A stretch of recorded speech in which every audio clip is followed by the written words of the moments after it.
Hey guys, it's Chris Kringle here, and I'm back with some more Legend of Zelda Ocarina of Time. Last time we completed the Forest Temple and managed to get rid of all the monsters from the Kokiri, and it's all to a peaceful state now. So now, first off, we're going to, for this episode, we're going to start off by actually going back to the Temple of Time, because there's something, if you go back there, there's something really useful that, excuse me, that will be very useful as we go on. And let's see.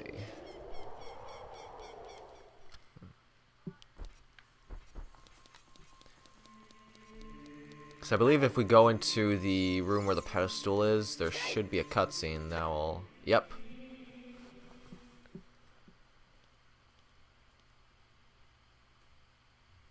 You destroyed the wicked creatures that haunted the temple and awakened the sage. But there are still other sages who need your help.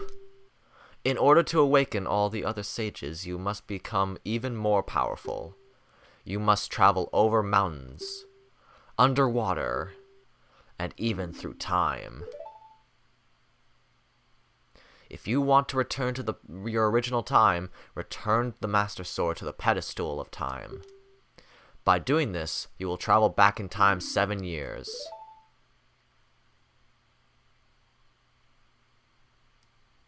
The time will come when you will have to return here quickly. I will teach you this for when that time comes. The song to return you to the Temple of Time, the Prelude of Light.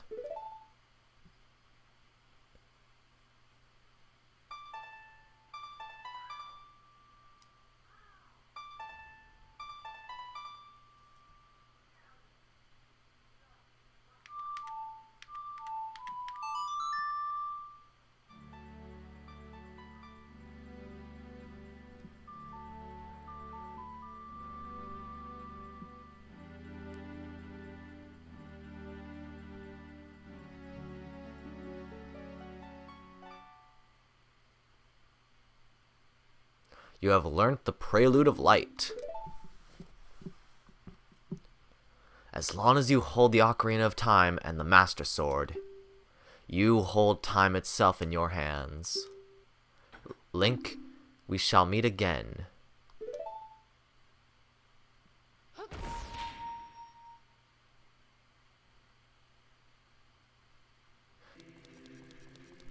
Now with the Prelude of Light, it'll allow us to be able to teleport here whenever we want, which will be really good when we have to travel different places. So we don't just have Epona now to help us travel fast, but also the song. And there's also going to be more songs that we'll learn later on that I'll be able to, that are known as warp songs. That'll be really useful for later. So that's definitely good. And also we get the knowledge that we could just go back to the past anytime we want. I won't be needing to do that yet because I've pretty much gotten everything I need to do now, so I won't be able to I won't be needing to go back there anytime soon. But you know, if you missed anything, then of course it's always there, so you could like go back anytime. But now what I'm going to be doing is I'm actually going to be going back to Lake Hylia. So I'll meet you guys over there. So over here in Lake Hylia, there's somebody that we can talk to that if you guys remember back go in the past, there's something really good. You see right there, there's one of the scarecrows, but one of them is gone. So let's talk to this guy. Hey, aren't you the fairy buddy I met a long time ago? Wow, you grew, dude. Well, here's your song. What? No, I never forget. You're the one who forgot, aren't you? If you have an ocarina, play the song, baby. Alright, so I'll play him the song. And of course I made mine really simple. It was just like left, right, over and over again. Hey, it's the ocarina. Play that song with it, baby.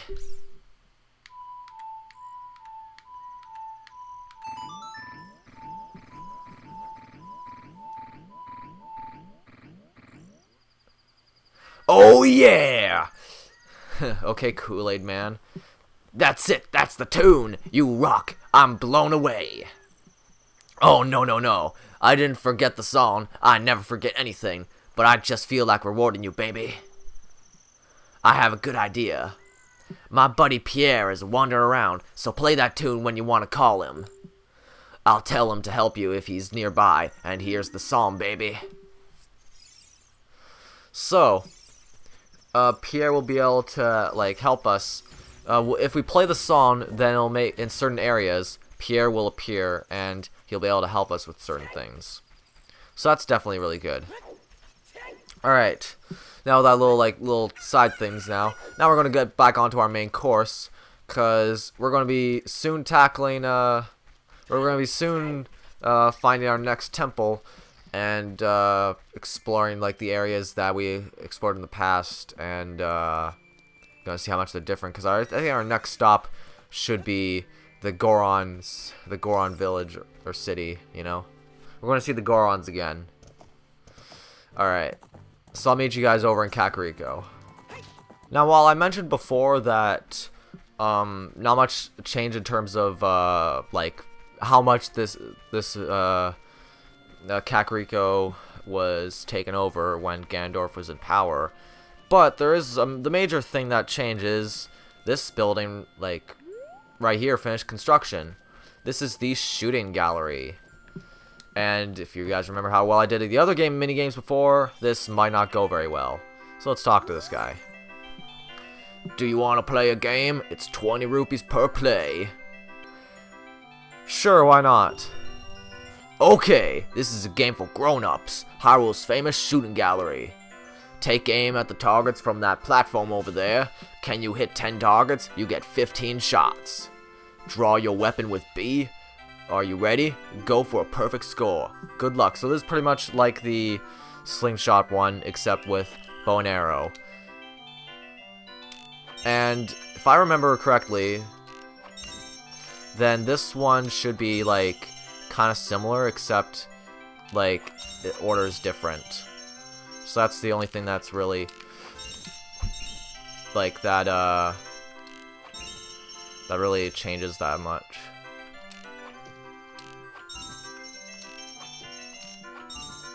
Wow, did I really get it the first try? Wow, that's the best I've ever done, honestly. Especially considering how well I did the other one. I guess, hey. I was about to say, I'm a little out of practice at this, but hey. But man, I found it way easier to aim with the bow and arrow than I did the slingshot for some reason. Wonderful, bravo, perfect. Here's a fantastic present. And he really means it. We get the big quiver, an upgrade to our normal one. We can now carry 40 arrows total. It's definitely very good. So, wow, that went by way quicker than I thought it would. Damn.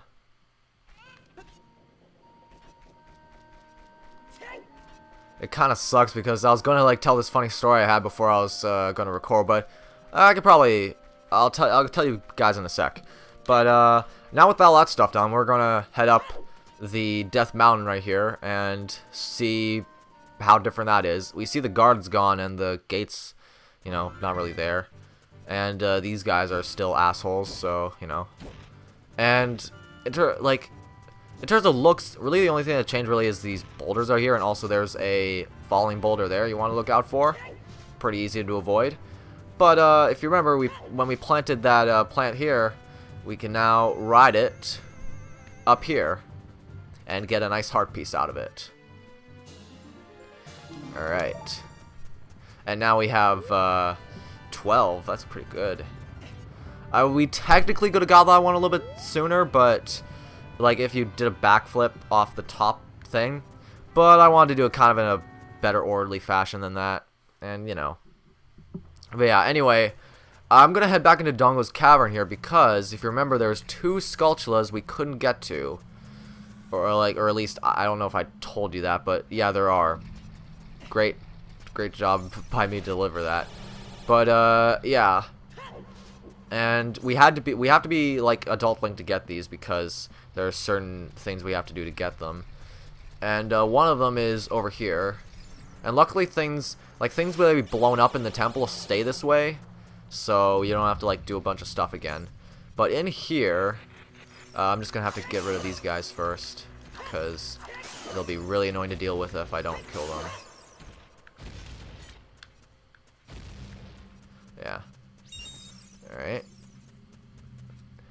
And so if you look up there, like, there's a gold sculpture right there, and Navi flies up there. So what we're going to do is we're going to play our ocarina and play the song that we played to the scarecrows.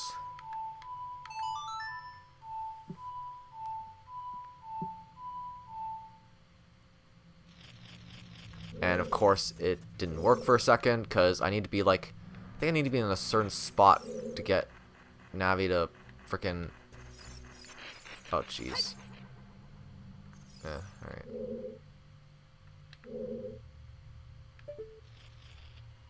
Can I just like, where's Navi flying? Alright, can I just look up there and then, I can't. Hang on, can I like, okay, this is really finicky. Maybe I just need to like be closer, but Navi needs to fly up there. Let's try this.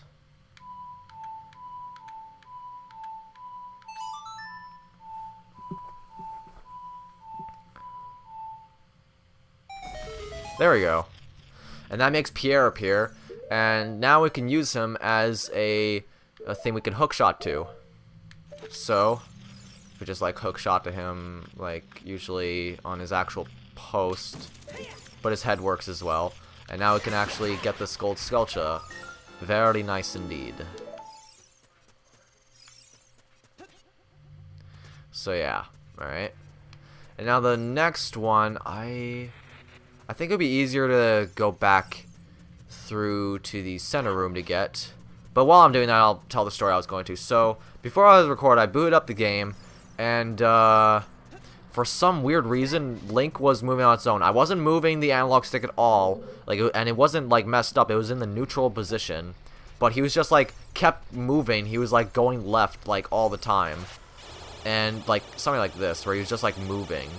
And I was like wondering what is going on. Is my controller broken? So I managed to fix it, obviously, because, you know, if you just, like, hold down A, B, plus and minus for, like, 3 seconds, then that apparently fixes it for some reason. So, yeah, I just thought that was kind of funny, because, like, I was so random. I was, like, wondering, like, what is happening? And, yeah, let's see now. And I think, like, let's see. I know what room it's in, but I'm just trying to think of what, like, how to get to it exactly. Maybe, hang on. Maybe it would be easier to look at the map, which is something I almost never use. Alright, let's see. Frickin'...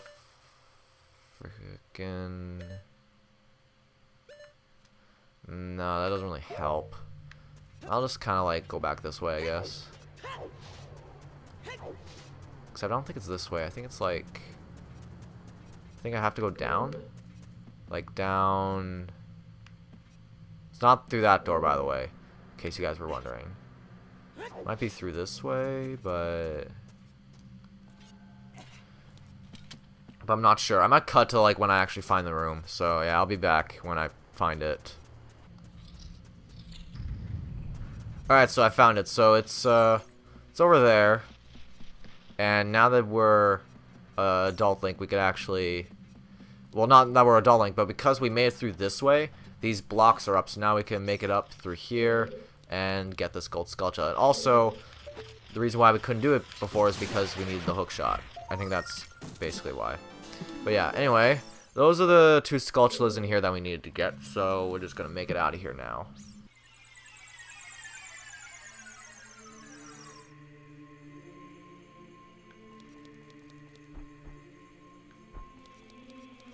Alright, so I teleported back to the Temple of Time after, you know, I did stuff there, so, but I think that'll be it for this episode. So, next time on Legend of Zelda Ocarina of Time, we're going to be heading up to Death Mountain to the Goron City. See you guys then.